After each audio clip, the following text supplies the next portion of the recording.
believe I'm saying this, but that was all too brief then. Thrown out the schedule.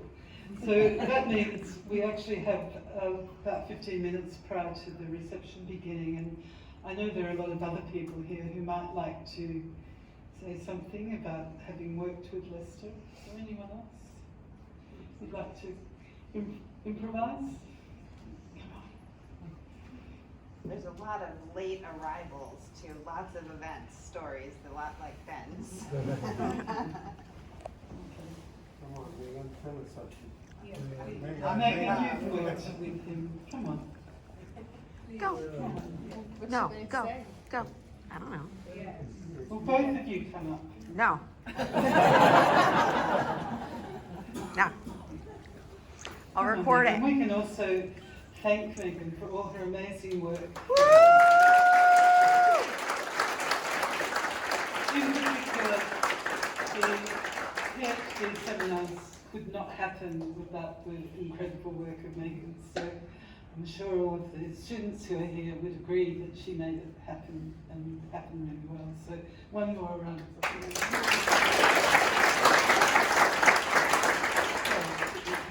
Yeah, I haven't prepared anything, so these comments are not going to be as polished as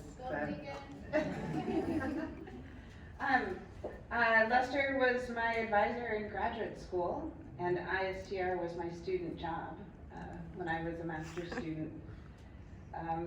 And right after I graduated, Lester offered me this job to promote this handbook thing that I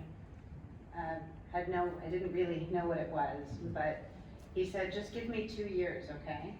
And I said, okay. And I said yes, without knowing what I was doing.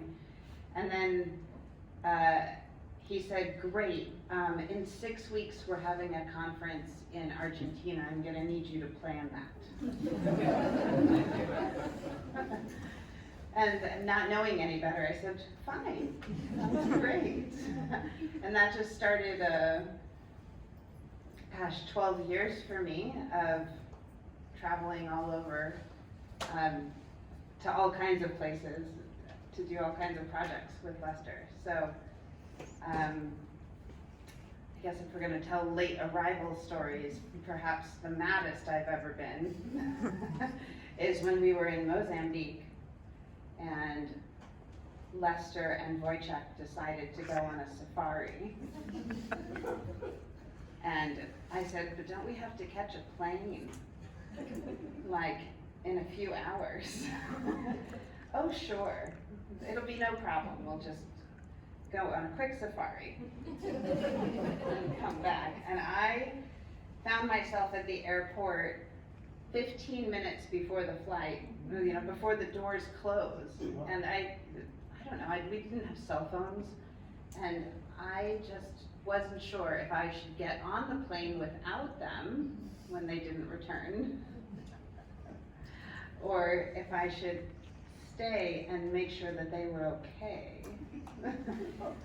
And at the very last minute, they came rushing through security.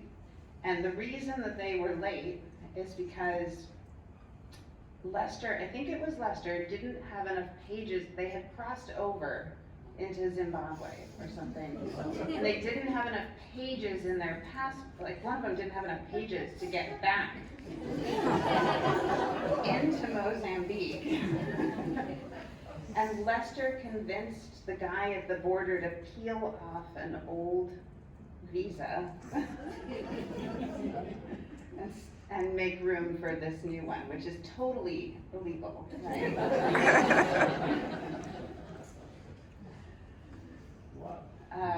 But they eventually made it, and I was, beside. So there was a lot of making it work the way that Lester wanted it to be done, regardless of whether that was realistic or practical. And ultimately, I just had to learn to trust that he had a good sense of why we were doing the things that we were doing, even if I didn't know why we were doing it that way, because so many good things came out of it. So, it's been a real hard thing to think about him being gone, and I've been processing all of that, and it's been great to be here with everyone, to hear everyone else's reflections and experiences about him. It's hard to believe that he's gone. There's been a giant hole that's left. But I appreciated what you said about carrying it forward, and that's what these sessions have been about, these Lester tribute sessions. As much as he would have appreciated the kind words that people said about him, I think your message was exactly right. He would have said, and what are you gonna do about it now? So forward thinking, keep moving. The best tribute is to keep working. Thanks.